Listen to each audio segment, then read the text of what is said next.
सर्वत्र विराजमान शब्द स्वरूप परम पूज्य स्वामी जी महाराज के श्री चरणों में कोटि कोटि नमन प्रणाम करते हुए गुरु महाराज की कुटिया में उपस्थित सभी सत्संगी धर्म प्रेमी भाई बहनों को सादर जय गुरुदेव। प्रेमी भाई बहनों, हम आप अहो सौभाग्यशाली हैं कि ऐसे कलिकाल में हम लोगों को यह मानव तन, ये मनुष्य शरीर प्राप्त हुआ।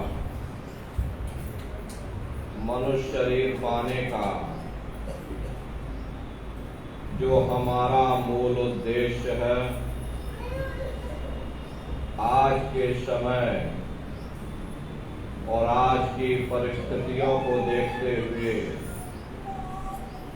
हम आप अपने मूल उद्देश्यों को भूल गए। हम लोगों ने कभी विचार नहीं किया कि आखिर यह मानव तन हमको क्यों मिला, क्या इसका उद्देश्य है, मरने के बाद हम कहाँ जाएंगे, हमारे बाल बच्चे कहाँ जाएंगे, हमारे रिश्ते नातेदार कहाँ जाएंगे, हमारे कुटुंब परिवार वाले कहाँ जाएंगे और इनकी उस समय पर क्या हालत होगी। ये पराविद्या महात्माओं की पराविद्या है। हम आप इस जड़ संसार में फंस करके उस पराविद्या से अनभिज्ञ हो गए और अपने मूल उद्देश्यों को भूल गए, अपने वादे को हम आप भूल गए।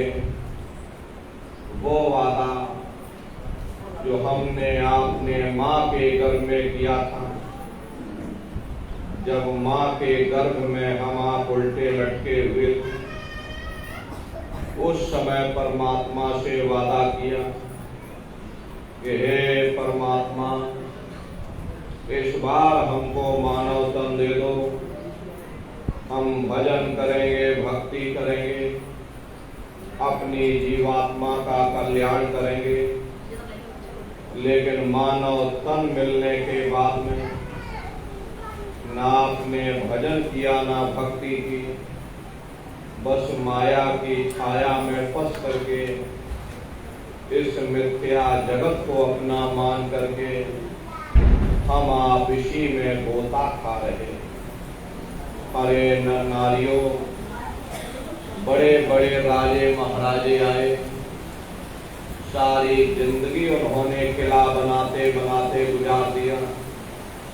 आज उनके किलों को जाकर देखो, आज खंडहर बने पड़े हुए। विश्व विजेता सिकंदर भी सारी दुनिया पर राज करने का ख्वाब देखता था, वो भी मुट्ठी खोल करके चला गया। कोई क्या साथ लेकर जाएगा?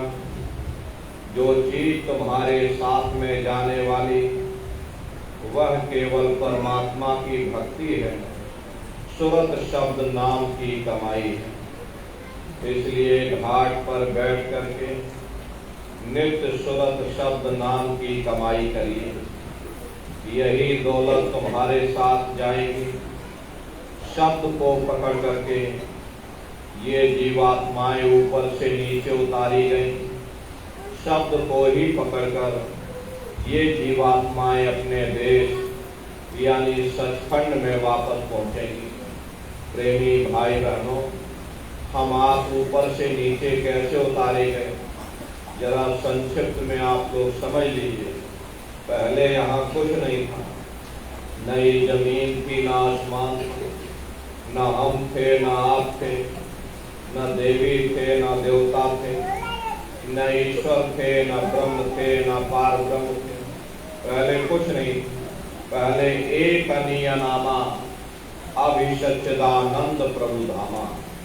वो एक अनीय नामी महाप्रभु अपने अनामी धाम में अखंड राज किया करते थे। उस मालिक की मौज मर्जी उठी। उन्होंने 3 लोक का सबसे पहले विस्तार किया, यानी अगम लोक, अलख लोक और सतलोक। अगम लोक में अगम पुरुष को बैठाया, अलग लोक में अलग पुरुष को बैठा दिया और सतलोक में सतपुरुष भगवान को बैठा दिया। काफी समय जब बीत गया तब रचना का विस्तार सतपुरुष भगवान ने अपनी मौज मर्जी से किया। उन्होंने अपनी आवाज पर अनंतों अनंत ब्रह्मांडों की रचना की और अपने 16 पुत्रों को नीचे उतार दिया। निरंजन भगवान, जिनको दुनिया ईश्वर कहती है, सतपुरुष भगवान के सबसे छोटे पुत्र हैं। इन 16 पुत्रों ने नीचे आकर घनघोर तपस्या की और अपने पिता को प्रसन्न करके सतलोक के समान राज मांग लिया। राज चेतन पर किया जाता है, जड़ पर नहीं किया जाता। इसीलिए इनको जीवात्माओं का छोटा सा भंडार दे दिया गया। जब जीवात्माएं ऊपर से नीचे उतारी जाने लगी, जब हम लोगों को सचखंड से नीचे उतारा जाने लगा, तो हम लोग घबराने लगे। उस समय सतपुरुष भगवान ने वचन दिया कि तुम जाओ, जाकर नीचे आराम से रहो और जब समय पूरा होगा तब तुम वापस चले आना। सतपुरुष के आदेश पर ये रूहें, ये जीवात्माएं, यानी हम और आप नीचे आने को तैयार हो गए। सबसे पहले 4 प्रकार के कपड़े हम लोगों के ऊपर डाले गए।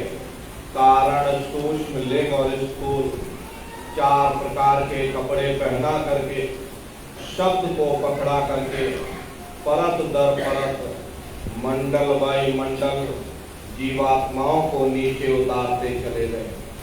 और इसी मृत्यु लोक में, इसी स्थूल शरीर में, दोनों आंखों के मध्य भाग में जीवात्मा को यहाँ बैठा दिया।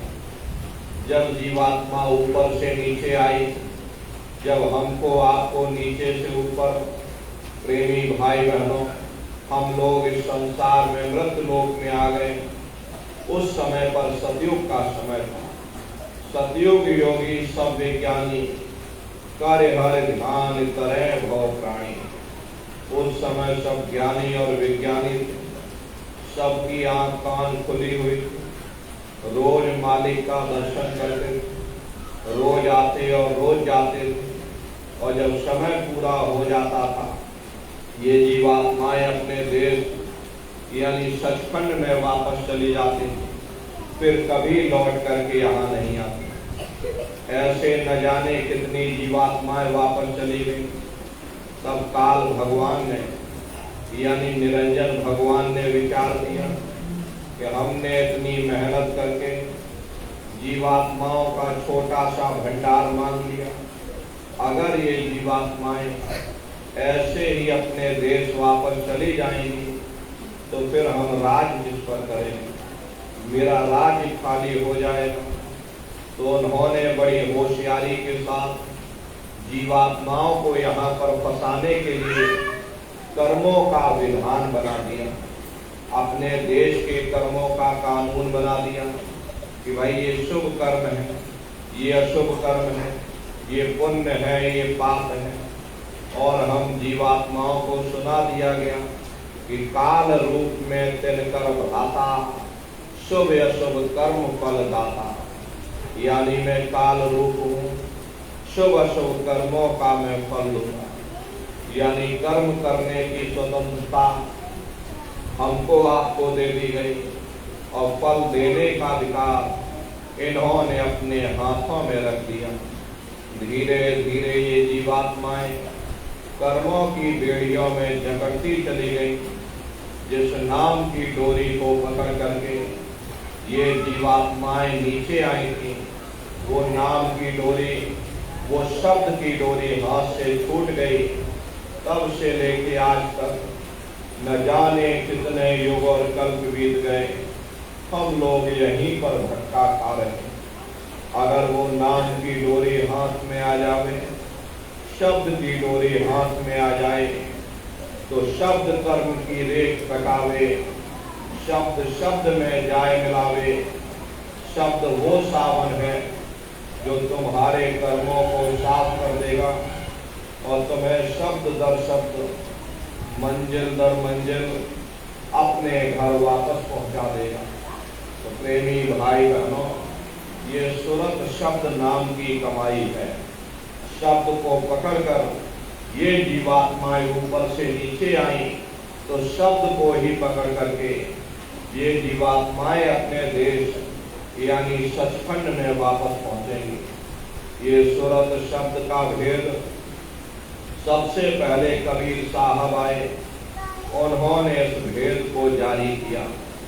बाद में अन्य महात्मा आए, कबीर, नानक, दादू दरिया, भीखा, रविदास, पलटू जगजीवन, ईशा, मूसा, मोहम्मद साहब, मीराबाई, सहजोबाई, राधा स्वामी, बहुत से महात्मा आए जिन्होंने सूरत शब्द के भेद को जारी किया। और हमारे गुरु महाराज ने इसकी परत दर परत खोल करके रख दी।